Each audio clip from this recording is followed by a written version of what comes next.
India's Supreme Court will indicate that it will announce its verdict in the Cauvery water dispute next month. It's an issue that dates back to 1892 and continues to cause animosity between two Indian states, Karnataka and Tamil Nadu. The verdict could bring an end to the decades-long confusion.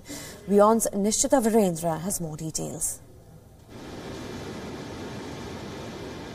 The Cauvery water dispute is South India's longest-standing water-sharing dispute.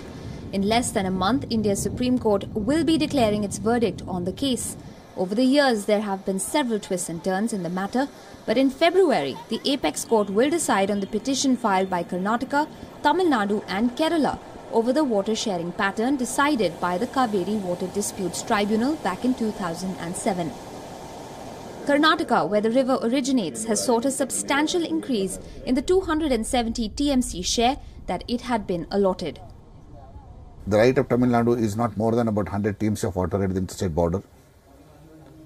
I am sure some reasonable quantity the court will order, which will be much less than 192 ordered by the tribunal. People have an emotional and cultural connect with River Cauvery as well. Hence, previous decisions over the dispute that didn't favour Karnataka were not well received. Lives were lost and property destroyed in protest by farmers across Karnataka and Tamil Nadu.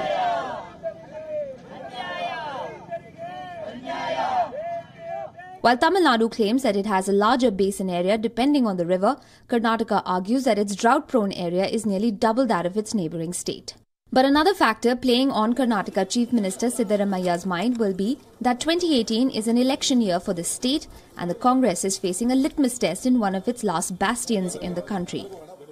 I think both parties would try to use the verdict to their advantage, and it will at the end of the day depend on how that verdict pans out and what would be the fine word of that verdict, and that I think would decide and define how the two parties actually leverage that verdict to gain them electoral dividends in important ways.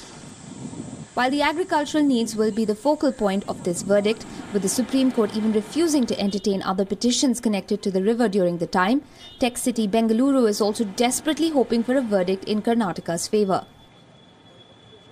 BPAC, or Bangalore Political Action Committee, that has filed a petition in the Supreme Court says that the court should consider the city's requirements as it is solely dependent on the river.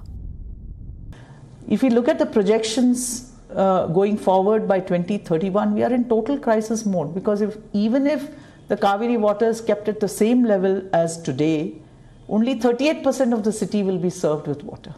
So really the question to ask is, do we guarantee right to drinking water as a basic need which will be guaranteed by the Constitution?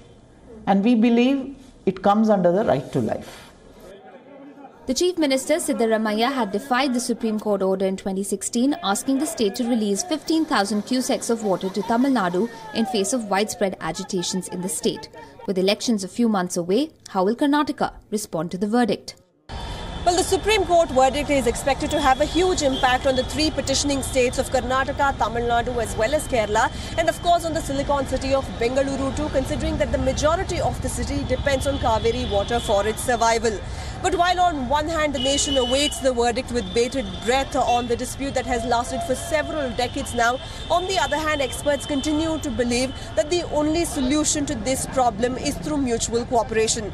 But is that really possible, considering that 2018 is an election year for the state of Karnataka and the Cauvery water dispute has been a huge electoral debate over the years? In Bengaluru with video journalist Cauvery, Nishchita, WION.